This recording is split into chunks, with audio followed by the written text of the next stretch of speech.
우리는 우리의 삶의 현장에 예수 그리스도를 믿고 믿음의 사람으로 이 땅을 살아가면서 하나님의 능력이 우리의 삶의 능력으로 나타나기를 우리는 매우 사모하며 신앙생활을 합니다. 질병이 있을 때 기도하면 질병이 치유받고, 가정 안에 어떠한 어려움들이 있을 때 그 어려움의 문제를 놓고 기도하면 그 문제들이 해결받는 역사, 우리는 흔히 그걸 하나님의 능력의 역사, 또 기적, 이렇게도 표현을 합니다. 이와 같은 기적들이 우리의 삶에 나타나기를 우리 모두는 다 사모하고 있습니다. 그래서 하나님 앞에 또 열심히 기도하고 있고요. 그런데 우리의 삶에 이와 같은 능력들이 나타나면 참 좋겠는데 나타나지 않을 때가 있어요. 내 삶에 그 능력이 경험되지 않을 때가 있다는 거죠.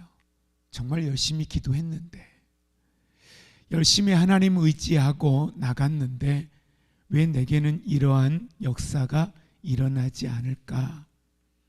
사모하며 간구했는데 왜 내게는 이런 일들이 일어나지 않을까?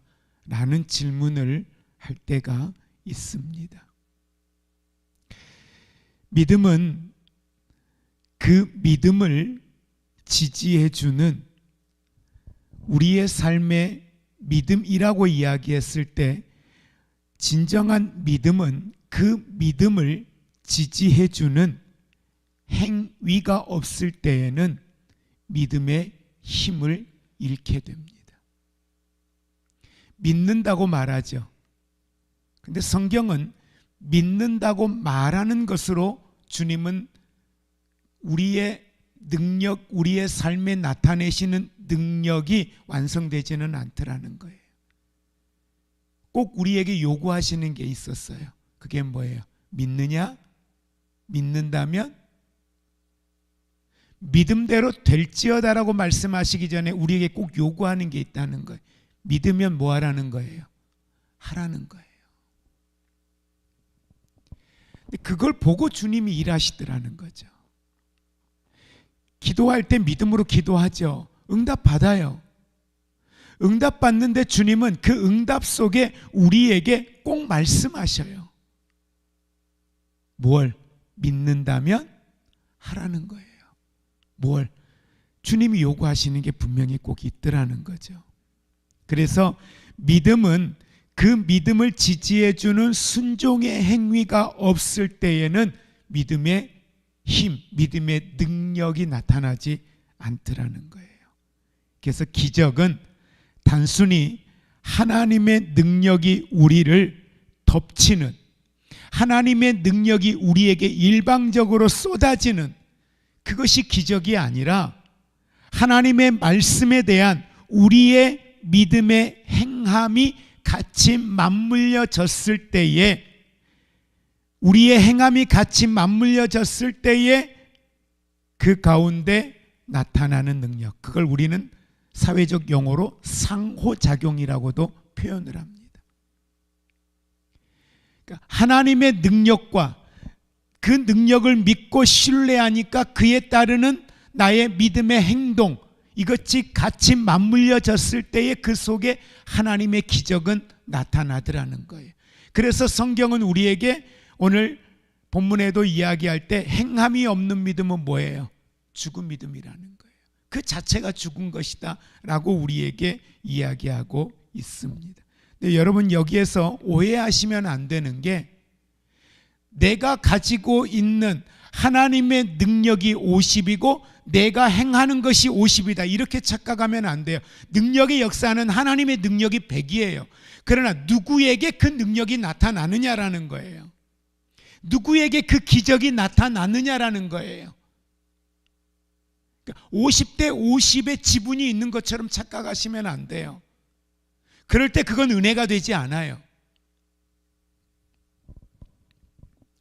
사도행전 3장에 보면 성전 미문에 앉아있는 지체 장애인을 봅니다.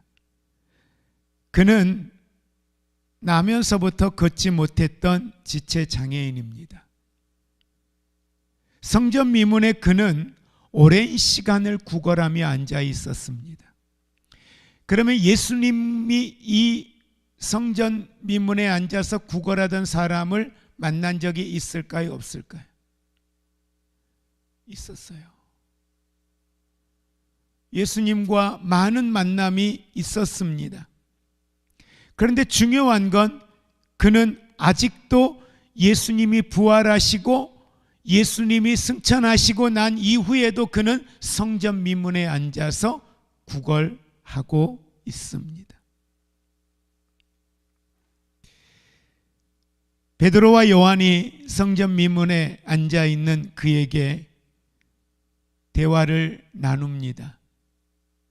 그때에 그 대화 가운데에 베드로가 나사렛 예수 그리스도의 이름으로, 내게 은과 금은 없지만 나사렛 예수 그리스도의 이름으로 명하노니 일어나 걸으라고 말합니다. 그리고 성경에 보면 사도행전 3장 7절 말씀에 베드로와 요한이 그의 오른손을 붙잡았다라고 이야기해요. 그의 오른손을 붙잡았고 그를 일으키니 라고 이야기를 하고 있습니다. 잘 보십시오. 여러분이 나면서부터 걷지 못한 지체장애인이에요. 그가 걷기 싫어서 걷지 않은 게 아니에요. 그는 걸을 수 없는 장애인이에요. 의학적으로나 모든 상황에서 그는 걸을 수 없는 사람인 것 분명히 맞아요. 그런데 그의 손을 붙잡아요. 그의 손을 붙잡고 이렇게 세우려고 해요. 그때 여러분 반응은 어떻게 했어요? 지금 이 지체장애인이 구하는 건 뭐예요? 걷는 게 아니에요. 그가 구하는 건 뭐예요? 돈이에요. 필요한 돈을 구하고 있어요. 그런데 와서 나사렛 예수 그리스도의 이름으로 명하노니 걸으라 이야기하며 그의 오른손을 붙잡았습니다. 그리고 잡아 당겨요. 그때의 보통 일반적인 사람이라면 이렇게 반응할 거예요. 나는 발목에 힘이 없어서 나는 걷지 못한 장애인입니다. 내게 왜 이러느냐고 이야기할 거예요. 자칫 잘못하면 내 팔이 빠질 수 있습니다. 잡아당기지 마세요 라고 이야기할 수도 있을 거예요. 여러 가지의 이야기를 할 수 있을 거예요. 근데 놀라운 건 그 잡아당기는 힘의 의지예요. 일으키니 라고 했을 때에 그는 그 일으킴에 반응했다라는 거예요. 여러분 주변에 많은 장애인분들이 계세요. 근데 특히 지체장애를 가지신 분들은 인지력은 일반 사람들과 똑같아요. 그리고 그분들에게는 사회적으로 소외되어져 있는 사람들은 나름대로 인생의 피해의식과 열등감을 가져요. 그런데 누군가가 내가 원하지도 않았는데 내가 당신 치료해 줄게, 내가 당신 고쳐줄게, 내 손 잡아봐. 여러분 큰일 날 일이에요. 그런데 그렇게 말씀하는 베드로와 요한의 말에 그가 함께 반응을 했다. 베드로의 손을 잡고 몸을 일으키려고 하는 이 지체장애인에 뭐가 있었어요? 행동이 있었다라는 거예요. 그냥 손만 막힌 게 아니라 뭐예요? 손을 잡아주니 일으키니 그가 거기 행동에 반응하는 거예요. 일으키는 몸에 자신도 일어나는 반응을 하고 있다라는 겁니다. 응답이죠. 그 즉시 성경은 발과 발목에 힘이 솟아났습니다. 곧 힘을 얻고, 발과 발목이 곧 힘을 얻고. 언제요? 잡아 일으키니 그곳에 발과 발목이 힘을 얻었다고 말합니다. 예, 기적은 말씀과 그 말씀에 근거한 나의 행동이 만나는 그 지점, 그곳에서 기적은 일어납니다. 왜 내 삶에 기적이 일어나지 않을까? 왜 내 삶에는 능력이 나타나지 않을까? 곰곰이 한번 돌아보세요. 말씀이 임하고 그 말씀에 대한 나의 순종의 반응이 없었던 거예요. 순종의 반응이 있다면 그곳은 반드시 역사가 일어납니다. 그래서 늘 우리에게는 뭐가 필요하다고 해요? 사모하는 거. 그래서 주님은 사모하는 영혼을 만족해 하셔요. 그 마음을 아셔요. 그 사모함을 아신다는 거예요. 그래서 혈루증을 앓고 있던 여인이 예수님의 옷자락을 만져요. 그게 뭐예요? 행동이에요. 마음으로만 나도 그렇게 되면 좋겠는데 마음으로만 사모하고 있던 게 아니에요. 수많은 사람들의 이야기를 들었잖아요. 38년 된 병자가 치료받았다는 것도 들었고, 앞을 보지 못하는 시각장애인이 눈을 떴다는 것도 들었고, 수많은 병자들이 치료받았다는 걸 들었어요. 그러나 이 여인은 수많은 이야기를 듣고 사모하는 걸로 그친 게 아니라 뭐예요? 내가 주님의 옷자락만 만져도, 그런 주님이라면 내가 지나가는 그분의 옷자락만 만져도 나을 거라는 믿음이 생긴 거예요. 그러니 어때요? 행동하는 거예요. 만지는 거예요. 주님은 그걸 믿음으로 보시는 거예요. 내 믿음이 너를 구원했다고 이야기하죠. 우리는 종종 우리의 삶에 잘 되는 재정에 대한 축복, 삶에 대한 축복들, 어떤 그 축복에 대한 이야기를 할 때 우리는 아멘합니다. 자녀들의 잘됨, 재정에 대한 풍요로움, 우리의 인생에 대한 어떤 잘됨들 아멘하죠. 그러나 그 후에도 우리의 삶은 여전히 똑같은 방식으로 경제생활을 놓고 보면 말씀은 우리의 삶에서 열매가 나타나야 되는데 그 열매가 나타나지 않을 때가 있습니다. 그런데 그런 우리가 물질의 축복을 받고 싶고 기도하고 그러는데 내 삶의 물질에 어떤 풍요로움이 일어나지 않아요. 그런데 성경은 이 물질의 축복을 받고자 하는 사람들에게 분명히 이렇게 말씀을 합니다. 자, 고린도후서 8장 7절요. 함께 같이 우리 한번 합독합니다. 오직 너희는 믿음과 말과 지식과 모든 간절함과 우리를 사랑하는 이 모든 일에 풍성한 것 같이 이 은혜에도 풍성하게 할지니라. 오직 너희는 믿음과 말과 지식과 모든 간절함과 우리를 사랑하는 이 모든 일에 풍성한 것 같이, 뭐에 대한 풍성함이에요? 이 모든 일, 내 삶의 모든 일의 풍성함, 재정적인 것, 건강에 대한 것, 만남에 대한 것, 범사가 풍성해요. 그런데 이 모든 풍성함 같이, 아니 다른 말로 말하면 이 모든 풍성함을 원한다면 우리에게 뭐하라고 이야기해요? 이 은혜에도 풍성하게 할지니라. 여러분, 이 은혜에도 풍성하게 할지니라. 여기에서 바울이 이야기하고자 했던, 고린도 교회 이야기하고자 했던 이 은혜에도 풍성하게 할지니라, 이 말의 의미는 여기에서 말하는 은혜라고 하는 건 나눔과 실천을 말합니다. 그런데 여기에서 한 가지 질문을 해요. 나눔과 어떤 사랑을 실천하는 것, 그걸 왜 은혜라고 이야기하고 있느냐라는 거예요.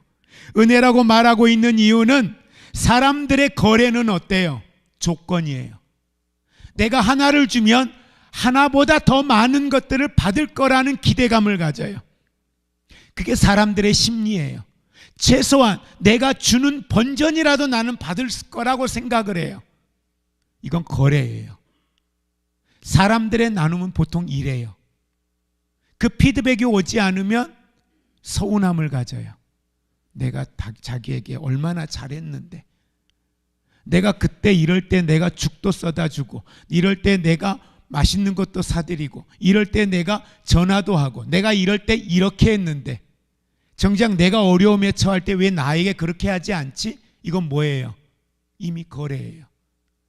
그런데 바울은 거래라고 말하지 않아요. 이거에 대하여 은혜라고 이야기하는데, 은혜라고 말하는 이유는요, 사람들은 대가성을 따르는데 그리스도인의 나눔은 우리를 위하여 자신을 내어주신 은혜를 경험했기 때문에 그 은혜 안에 사는 우리는 누군가를 섬기는 게 어디에서 나오는 거예요? 은혜에 의한 자발적인 자원함의 나눔과 섬김이에요. 그래서 성경은 그 나눔을 은혜로 표현한 거예요. 은혜에도 풍성하게 할지니라. 다른 말로 말하면 나눔에 풍성하게 하라는 거예요.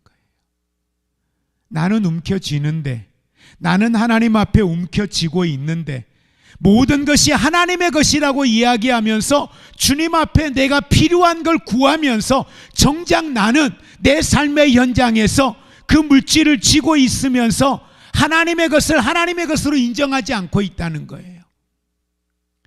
내가 이만큼 필요하고요, 이건 이래서 필요하고요, 이건 이래서 필요하고요, 내가 소득에 대하여 이렇게 써야 하기 때문에 주님 앞에는 너무도 인색해. 여러분, 죄송한 얘기인데 한번 여쭤볼까요? 헌금이 10년 전이나 지금이나 똑같을 때가 있어요.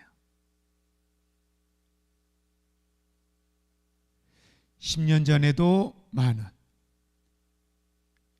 지금도 10,000원. 액수를 이야기하고자 함이 아니에요. 오해하지 마십시오. 아직도 온전한 11조가 안 돼요. 아직도 온전한 11조가 안 돼요. 애경사가 생기면 제일 먼저 뭐부터 찾아봐요? 그때 아버님 돌아가셔서 소찬하셨을 때, 우리 집에 애경사 있을 때 저분이 얼마 했나, 이거부터 찾아봐요. 근데 정작 그분은 지금 위로가 필요한 분이고 주변에 아는 사람도 없고 외로움 속에 그 행사를 치루어야 하고 그 외로움 속에 장례를 치루어야 되는 사람인데, 나는 지금 뭘 보고 있어요? 계산하고 있어요. 여러분, 한번 죄송한 얘기인데 입장을 바꿔놓고 하나님이, 우리가 하나님, 내가, 물론 이 표현이 내가 하나님이라면 여러분 어떻게 하겠어요?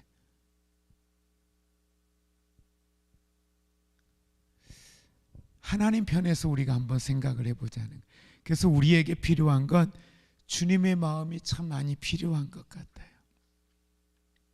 그래서 여러분, 우리에게 오늘 기도하며 하나님 앞에 사모하는 마음이 있었으면 좋겠어. 어떤 거냐면, 하나님, 내가 하나님이 내게 영적인 감동을 줄 때 그 영적인 자극, 영적인 하나님의 그 터치에 대해서 내가 즉시 그것들을 느낄 수 있고 그것에 대하여 즉시 순종할 수 있는 마음을 주십시오. 여러분, 이게 우리 기도가 되기를 주의 이름으로 축복을 드립니다. 아브라함은 부름을 받았을 때 어때요? 갈 바를 알지 못했지만 어땠다고 했어요? 즉시 떠났어요. 이삭을 바치라고 했을 때도요, 즉시였어요. 사무엘은요, 주님 말씀하실 때 말씀하옵소서 주의 종이 듣겠나이다. 여러분, 주님이 우리에게 뭘 말씀할 때, 네 주님 내게 말씀해 주십시오. 주님 부담 갖지 말고 말씀하세요. 내 형편 생각하지 말고 말씀하세요. 주님 말씀하시면 내가 듣겠나이다. 그리고 우리에게 필요한 건 미루지 않는 것이 믿음이더라고요. 하룻밤 지나고 나면, 우리 경험했잖아요, 마음 변해요. 하룻밤 지나고 나면 마음 변해요. 돌아서면 마음, 하룻밤은 고사하고요, 돌아서면 마음 변해요. 그래서 많은 성도들이 나중에 좀 형편 나아지면요, 자녀들 키우고 나면요, 그때 뭐 달라질 것 같으세요? 연봉 좀 더 나아지면, 급여 나아지면 달라질 것 같아요. 지금 못하면 그때도 못해요. 11조요? 그때 좀 나아지면 할게요. 지금 못하면 그때 못해요, 여러분. 그리고 지금까지 온 거예요.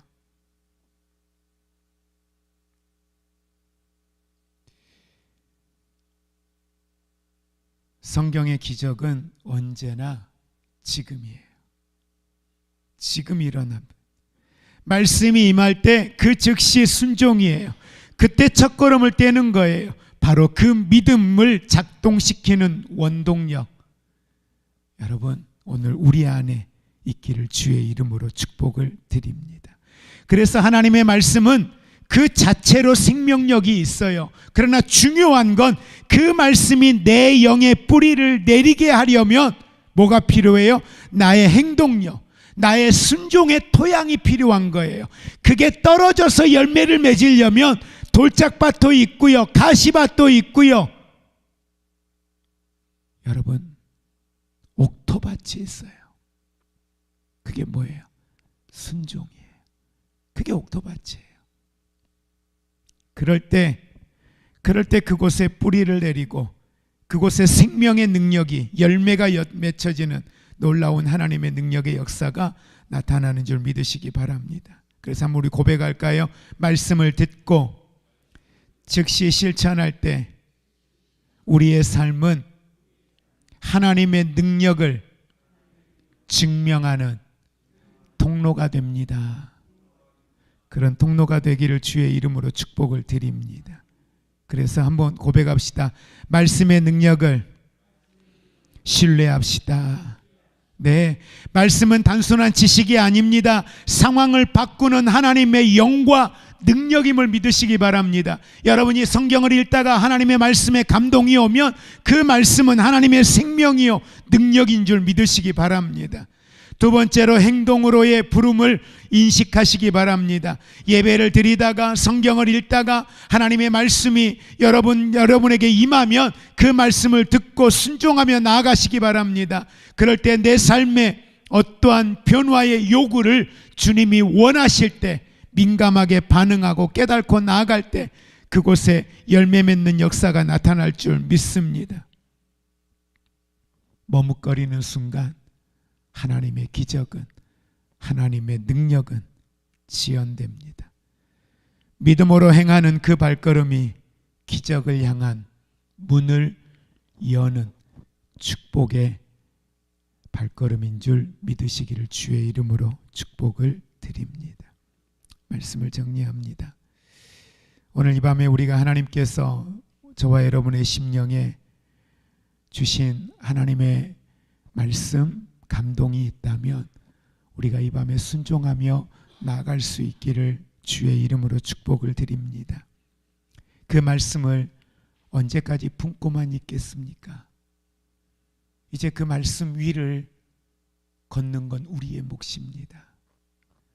주신 말씀 가지고 그 말씀 위를, 베드로가 물 위를 걸은 것처럼 우리도 말씀 위를 걸어 나아갈 수 있는 저와 여러분이 되기를 주의 이름으로 축복을 드립니다.